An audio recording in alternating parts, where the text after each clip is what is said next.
you so much for joining me, Erdem. We're obviously here celebrating Met Gala Monday, except, of course, this particular first Monday in May sadly isn't being marked by one of my favourite events of the year, understandably. So in lieu of that, we're taking a look back at some of my favourite outfits.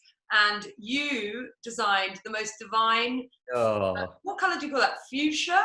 Kind of it's like a deep fuchsia with a kind of watteau back. And why did you design that dress for that particular year? Well, it was based on a dress from my fall collection in 2015. And actually, I found all these wonderful photos of our fittings. And it was, you came to the studio and we were playing around with the dress, and I kind of folded it over and kind of wrapped it around you. And suddenly kind of started thinking maybe strapless is the way to do it. And I love the idea of this kind of very grand kind of watteau, very kind of big dress, but kind of cutting it at the ankle. Yeah. And the dress had this kind of, all of the seams were frayed, like it was kind of at one point this kind of very beautiful, perfect thing. And the idea that it was almost kind of falling apart a little bit or imperfect. And yeah, and maybe the fabric was like kind of evocative of like a kind of chinoiserie, like there's something so kind of kind of romantic about the dress. And you looked amazing with and you had these beautiful duck egg slippers. Yeah. And your hair pulled back into a bun, and it was. No, I felt so cozy. I think with your clothes, especially, I always feel very, very comfortable in them. Even though I think some people associate me with kind of tomboyish things, and I have a two-pronged sort of style vibe, which is either it's the denim boyish thing, or it's basically Erdem dresses, because there's something casual about them, even though they're obviously in these gorgeous fabrics and are quite feminine. To me, they feel as easy as pajamas or whatever. Like, I never feel too done up in them. And I think that dress, the frayed edges of the hem, and also very cleverly, the fact that you included pockets, Yes, is crucial on the Met night, because no one wants like an ugly handbag moment. this is true. Yes, I love putting in pockets, because also the moment you put your hands in your pocket, naturally you stand more kind of boyishly, for lack of better words. It kind of makes something that's very kind of formal feel slightly informal, and you have an attitude or kind of anyway. I just absolutely loved that look, and I just felt really nice. I remember queuing up and being like, because there had been years where, so it's tricky with the Met Gala because you don't always get to go with a friend, and you don't always necessarily, I mean, it's always an honor to go, but if you're going with someone you don't know as well, it can be complicated to communicate across the sea on what you want and da-da-da. Whereas that dress, I just felt so nice in. There's like a billion pictures of me in it, so I was obviously really feeling myself, because I've got like a lot of photo evidence of that evening. Anyway, as soon as the red carpet's done, I think people would like to know what happens beyond that flashbulb moment. So would you like to share with us, from your experience, what happens beyond the red carpet?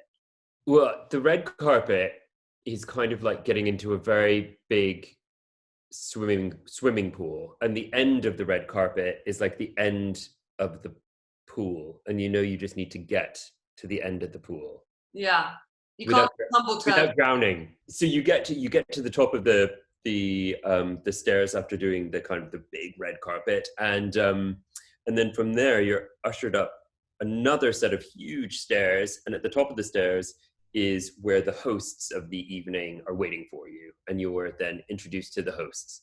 And it's kind of like, I imagine, I've never obviously been to a debutante ball, but it's kind of a cross between a Creon kind of Deb's ball plus like royal wedding, and kind of a really, whatever your most fun manic evening was. It's kind of got everything rolled into one, hasn't it?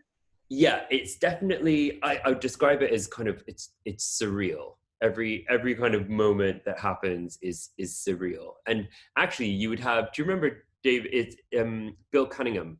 Is it Bill Cunningham? Yeah, the photographer. Yeah. Who would be kind of snapping away. That's right, because they've subsequently lifted the ban on photography within the Met Gala, but it used to be that you couldn't take photos and you certainly couldn't share it on social media, what was going on in the belly of the beast. Whereas now it's more of an open forum and there's several photographers snapping away and everyone's allowed their phone. But Erdem's right in that it used to just be Bill Cunningham, obviously iconic photographer, taking the shots of the evening. And I have one picture of him taking a picture of us. No way. Yeah. I took a picture of him. And because, he used to dash around.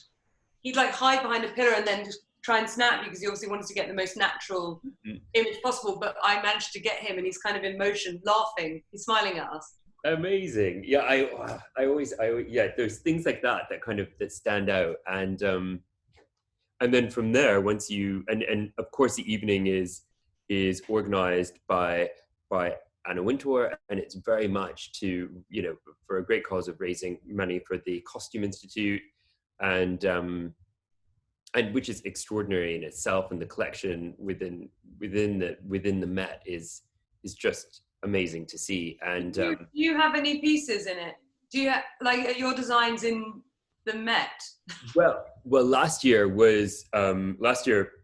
Met theme was camp, and it was the first year that I was included in the exhibit, and that was a whole other kind of an amazing experience to attend, but then to also see your own work. What did they include from your work? It was 2 looks that were from a spring summer collection from about from 2 years ago. Amazing. Yeah. And what did they? Do they email you to tell you that, or they call you?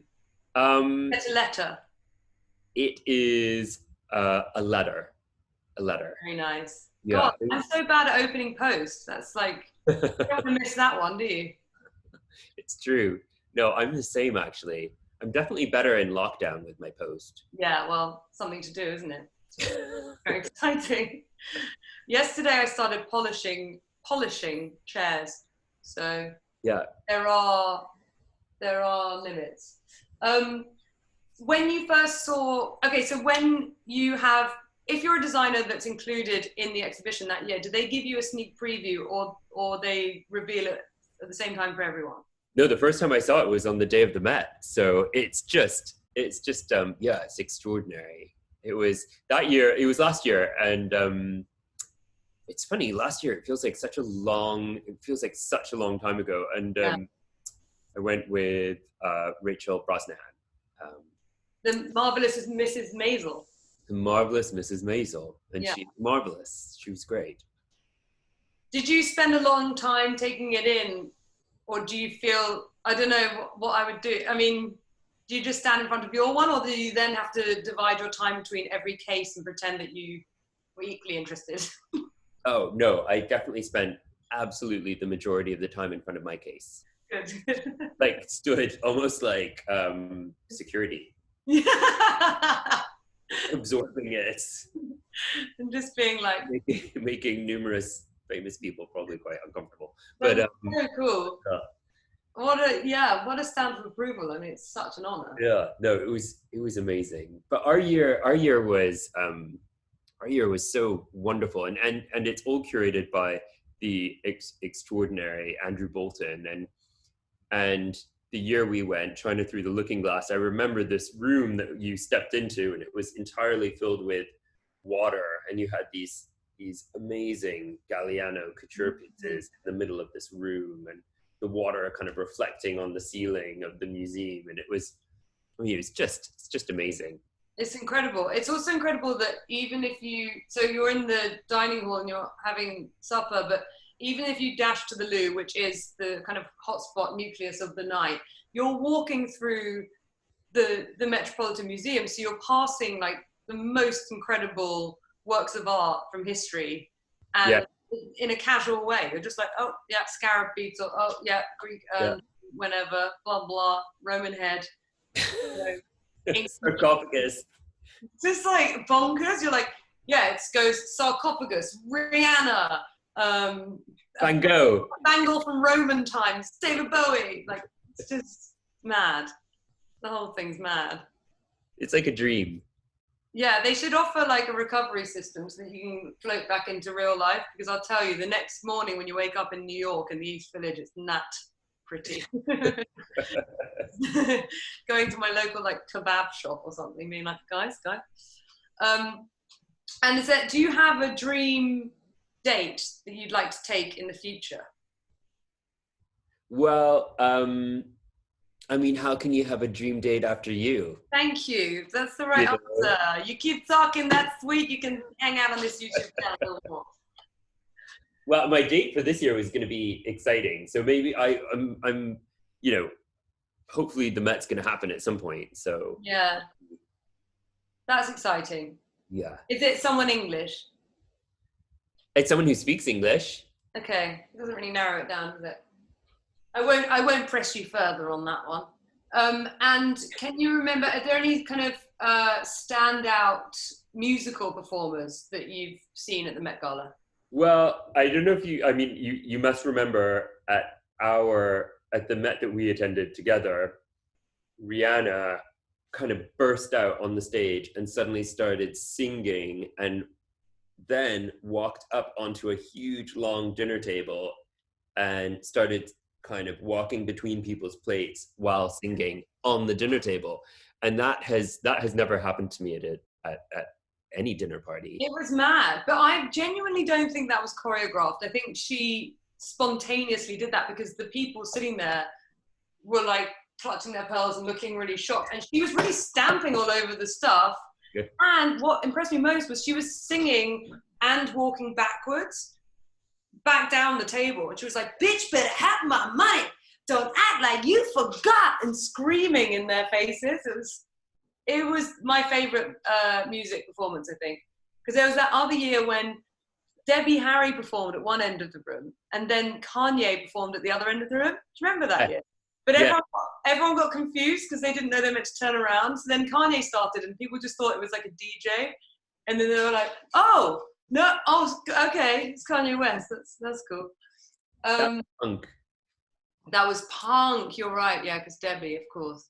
Thank you so much for talking to me. And most importantly, thank you so much for letting me tag along with you to the Met Gala that year, dressed in a divine creation. So thanks. It's lovely to see you, and you're sorely missed. But thanks so much, Erdem. It's so lovely. Come. And it was nice to see your new haircut. Yeah, thank you. Done by my husband, who fixed a big hole that I shaved in the side of my head by accident. So that's great. Barbering is not a skill I have, sadly. I'm pleased, because then it might take you away from the thing you're actually wonderful at, which is design. So there you go. Probably a good thing. Okay, sending lots of love, and I hope you stay safe. I'm going to sign off now.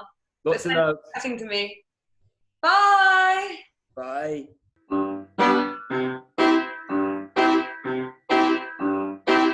Thank you so much for watching, everyone. That was it. That was our Met Gala Monday sort of soiree. I, for one, am going to get back to the champagne, but please leave your comments below. Maybe fun to come up with your own Met Gala theme suggestion for next year. Ring the bell, subscribe to the channel, and I'll see you next time.